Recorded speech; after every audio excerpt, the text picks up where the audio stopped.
Okay, somebody said, "Oh, you didn't even know that it was Khufu that built the pyramid." You stupid, stupid fuck. Khufu built the pyramid at Giza, the Great Pyramid at Giza, and that was after Amenhotep. You know, Amenhotep came later. Amenhotep was in the 3rd dynasty. Khufu was in the 4th. 100 years apart. Khufu was 2667. Amenhotep was like 25 something. Now, so Khufu used the ideas that Amenhotep, the great medicine guy, the great astronomer, the great astrologer, his architects used the principles passed down through masonry from Amenhotep. Thus, the principles of Amenhotep built the step pyramid at Saqqara. So, what are we talking about here? What are we talking about here? We're talking about the 3rd and 4th dynasty. First, you got Menzies. Then you got Zoser in the 3rd dynasty. Then you go to the 4th dynasty and you got Khufu. We go all the way to 15th dynasty. You got the Hyksos. And who expels the Hyksos? Kamos and Amos. And what the fuck is Amosi and Kamosi doing? They're kicking the shit out of the woods who were persecuting the Jews because they were part black, just like the slaves. They were the greater African family tree of the black African family tree, the sub-Saharan Afro-Asiatic dialect that comes from West Africa. And they were the greater African, Igbo, South African, Ethiopian family tree. Sudanese, Eritrean, Somalian. Okay? So they were persecuted by the foreign invaders, the Hyksos, who thought the Europeans were better.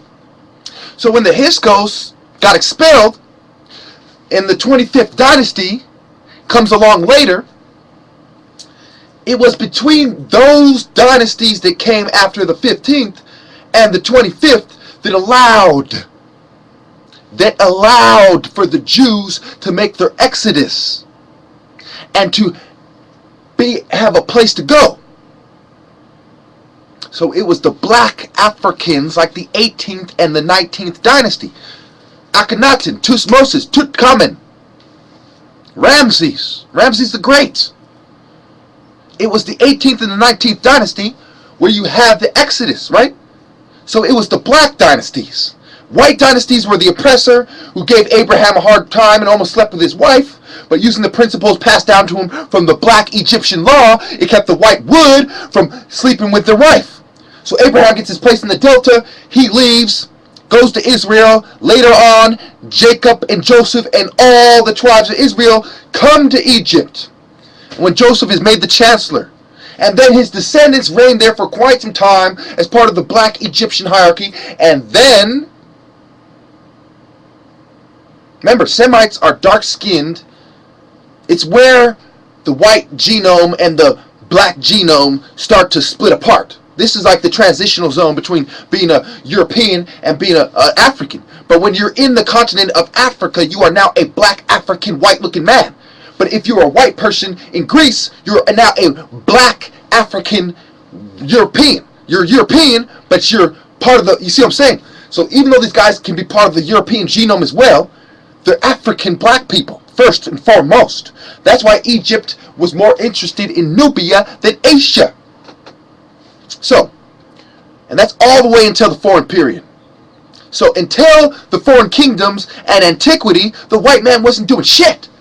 The majority of what white man did was in antiquity, not in ancient times. In the ancient times, the white man was the mercenary, the observer, and in the transitional zone between ancient times and antiquity, they were the occupier, the colonists, the imperialists, those who established a foreign dictatorship and oppressed peoples. It wasn't enough to suffice to, it's not enough to suffice to say that this is a bucolic Egyptian tomb and you Africans are quite smart when nobody's looking. That does not suffice, Mr. White Man. That does not suffice. Your malevolent, benevolent plans do not go together. Either you're good or you're evil.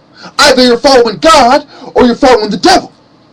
There is no equilibrium in the church. When you teach the light of God, there is no darkness with it, except for when you're exposing the scum. And I gotta be the one to teach you woods that. One of the most pissed off people of all. Maybe it's because my great righteous indignation that God chose me. Maybe because God realizes that I'm one of the few people who is pissed off at the scum as he is. I don't know. I don't propose to know the will of God. I don't purport to know the will of God. I don't pretend. But what I do know is God's going to make you motherfuckers suffer, with or without me. That's what this whole video series is about. From 1 all the way to 777, if I even live to get there. Because only God knows the day. I know the plan, but only God knows the day.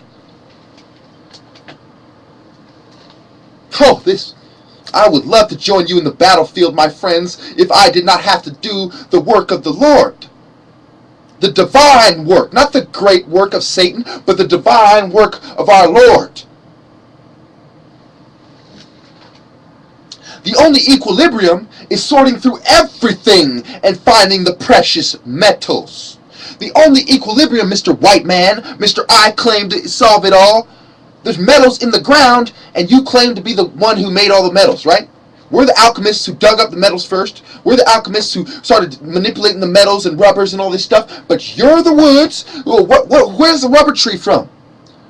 Do I have to explain to you that not only the falcon, the hawk, and the eagle are all native to Africa, but it doesn't work the other way around?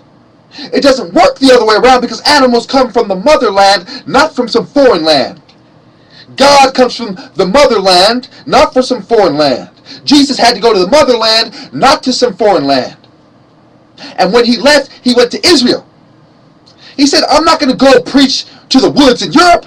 They're a bunch of Gentile scum. I'm going to go to Africa and to Israel, to my Afro-Asiatic brothers. I'm not here for the white devil. I'm not here for the caveman. I'm not here for the illegitimate caucasoid. He must get the bread that trickled down. And if he follows Satan, then he's got to wait till Satan gets the crumbs, and then he gets it way down there in hell.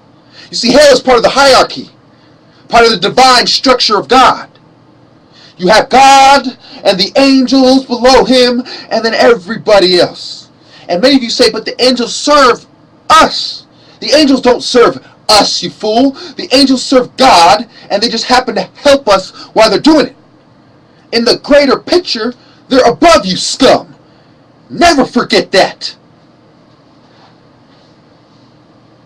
Because before Abraham, there was God.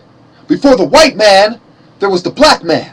Before the Egyptian pantheon, there was the temple gods of Egypt.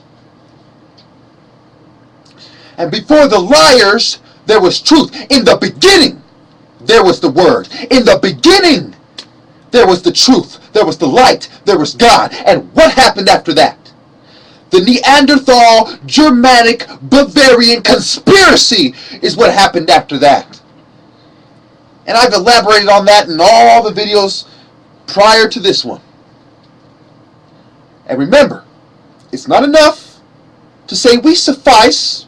We're going to suffice. We're just going to suffice it by saying, oh, it's bucolic. It's quite pretty. It's magnificent. It is quite the work of art. Let's go take it home back to Europe and take all the credit. No. You're not going to give credit when nobody's looking and try to make your kids and you look good when everybody's looking. You're the hook-nosed caucasoid. You're the one who Ramses had in the pile.